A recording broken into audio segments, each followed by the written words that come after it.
Hello there, and thanks for visiting the Varykino YouTube channel. I'm Kristy. And I'm Matt.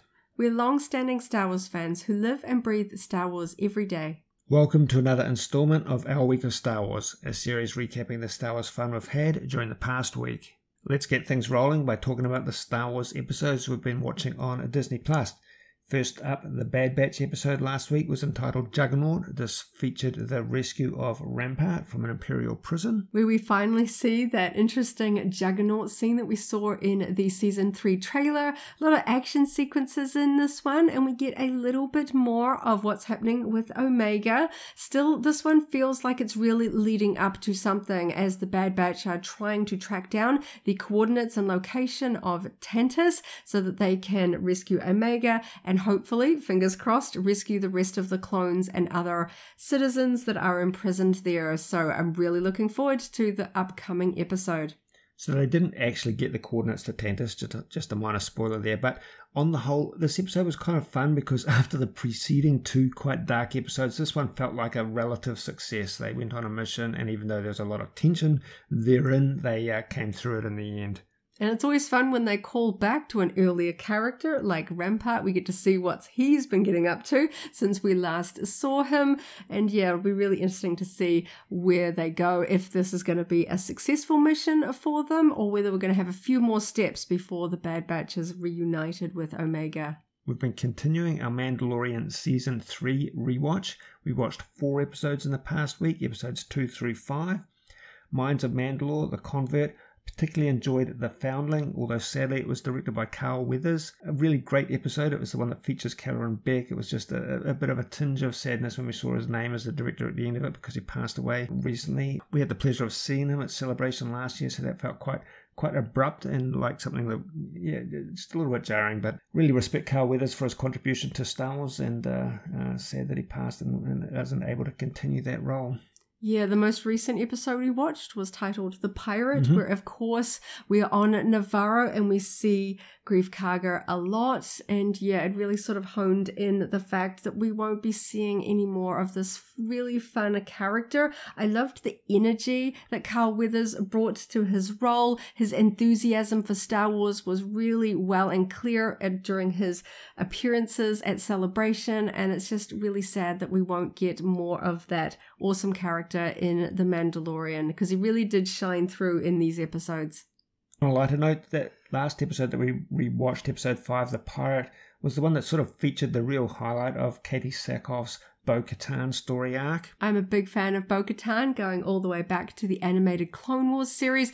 I absolutely love Katie Sackhoff's portrayal of her in the live action series, and it was kind of a fun trip down memory lane rewatching these episodes and really seeing how much Bo-Katan is featured in these episodes and how much a lot of the story is about her and her story. You know, we see her so sad and alone at the start, and then going through these episodes when she sort of joins Din Djarin's convert and seeing how she sort of the reception she gets from her fellow Mandalorians and things like that. And of course, we watched that fabulous episode where she sees the mythosaur in the Mines of Mandalore in the Living Waters, and we didn't get too much of a follow-up from that in the Season 3. I know a lot of people were thinking that might be the epic conclusion, but you know, fingers crossed, that is not a story thread that's going to tail off into nothing. I really, really want to see a resolution to that little sneak that they gave us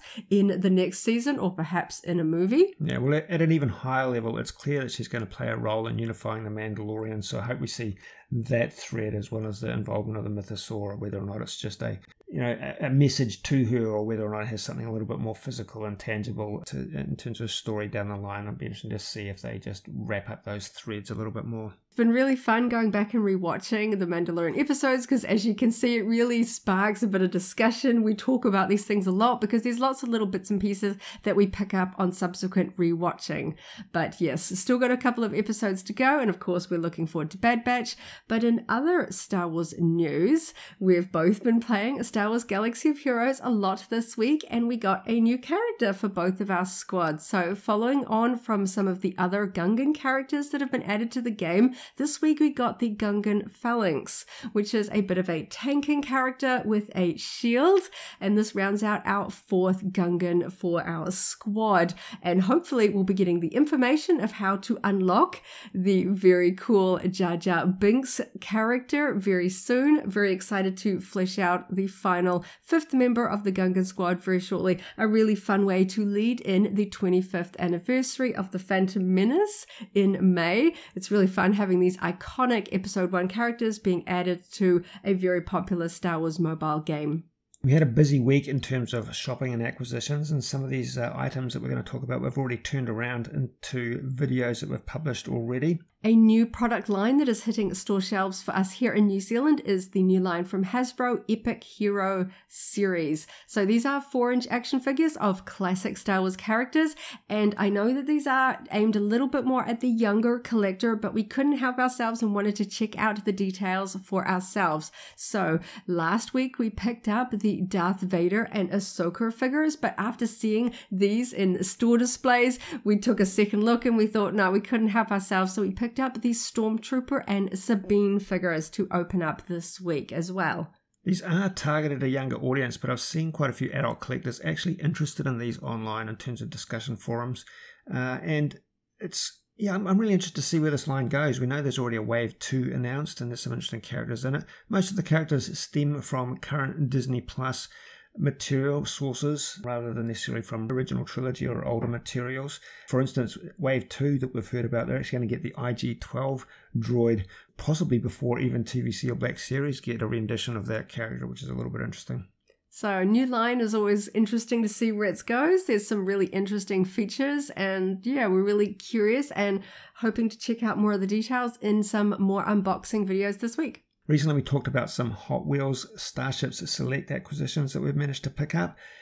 In a really interesting situation, we've had 2 waves hit 2 different series of retailers locally, nearly back to back, so we've been able to expand our Hot Wheels collection quite a bit. From the most recent wave, we picked up the prototype Eta 2 Obi-Wan Kenobi's Jedi Interceptor, Snowspeeder, which is a re-release, Bo-Katan's Gauntlet Starfighter, brand new sculpt, Sandcrawler, brand new sculpt, and from the wave prior to that, we rounded out the available offerings by grabbing the Star Destroyer that we missed out on when we first looked. We're really happy to get that one, and a variant of the Ghost spaceship. The distribution of the Hot Wheels Starship Selects line for us here in New Zealand has been a little bit patchy, but considering we have now been able to find the last 2 complete waves here locally, gives us good hope that we will see more future ones, because this line is really, really fun, and I've been having so much fun unboxing them this past week. And we're actually glad that these most recent waves included some re-releases, because it meant we were able to pick up the Snowspeeder and the Star Destroyer. Very much want to have those in our collection. The rest of our purchases this week were primarily making use of some interesting school holiday discount sales. So from the Black Series 6-inch line, we picked up the Mercenary Omega from the Bad Batch. We got the Din Djarin Morik 6-inch figure on clearance, less than half price. That was fantastic. And a bit of a new addition was the archive carded Stormtrooper. For us here in New Zealand, Stormtroopers disappear from shelves as soon as they hit. We have a lot of Imperial fans, it seems, down under. So when we spotted this one, we made sure not to leave it on the shelf. So we added that one to our collection. And in the 4-inch scale vintage collection line, we picked up Nien Nunb for, again, less than half price. Another great addition for our vintage collection. Just a little bit of a random find, we picked up the trade paperback version of the Han Solo comic, which collects issues 1 to 5 of Han Solo. That was just in a discount bin at a local big box retailer. And adding to my Star Wars fashion collection, I picked up the Loungefly Attack of the Clones mini backpack and matching wallet. Of course, I am a big Attack of the Clones fan. This one had been on my radar for a little while. Loungefly is a little bit more expensive for us here in New Zealand, so I was glad to grab them both on sale. And last but not least, I picked up 2 of the electronic Lola droids. I already own and love the larger interactive version. I'd had my eye on the smaller one, but it was a little bit expensive at $80 considering its size. And lo and behold, during the school holidays, they are finally down on clearance for just a mere $10. So I couldn't help myself. I picked up two, and I'm going to add these to different collectible shelves around the house. The little electronic feature, I'm sure, is going to be something that I'm going to enjoy a lot. So a broad range of products there, and many of them well under half price, and some of them like that Lola down from $80 to $10. It's pretty hard to resist. In terms of YouTube videos that we've uploaded in the past week, we've had a bit of a MGS, Micro Galaxy Squadron, and Hot Wheels run. For Micro Galaxy Squadron, we've uploaded videos reviewing and unboxing the Resistance A-Wing and Mace Windu's Jedi Interceptor. For Hot Wheels, the new Obi-Wan's prototype Jedi Interceptor. We really love the Sandcrawler. That was fun to actually get out of the packaging. As was Bo-Katan's Gauntlet Starfighter, actually, because without taking it out of the box, you can't really see or determine that those wings move. That was a pleasant surprise. I've really been enjoying unboxing the Hot Wheels Starship Select line this week.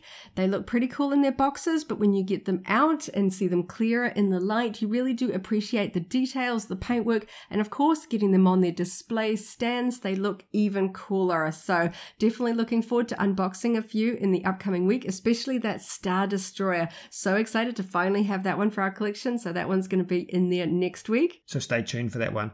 In terms of Black Series, we've continued our Bad Batch theme by opening up the Season 1 version of Tech. Some nice features and detailing on that character, actually. And as we mentioned, the Epic Hero series is something that really caught our attention in the past week. We've opened up the Darth Vader version of this 4-inch figure line and taken the opportunity to compare him against the vintage collection and some other 4-inch scale figures, just to really sort of see where he sits in terms of collectability for both adults and kids. As I mentioned earlier, we've picked up a few figures from the Epic Hero series line, so we will have a few more unboxings coming this next week. I was really pleasantly surprised with that Darth Vader figure. I had a lot of fun taking a closer look at the details in person and comparing it to some of our other Darth Vader figures, so I had a lot of fun for that video. Yeah, and as a side note, I actually really love that packaging too. On that note, thanks for listening to another episode of Our Week of Star Wars. We appreciate you taking your time to listen to us. And stay tuned for another episode next week. And as always, may the Force be with you. If you enjoyed this video, go ahead and give it a like, check out our other videos, and subscribe for alerts about new uploads. Thanks for watching, and may the Force be with you.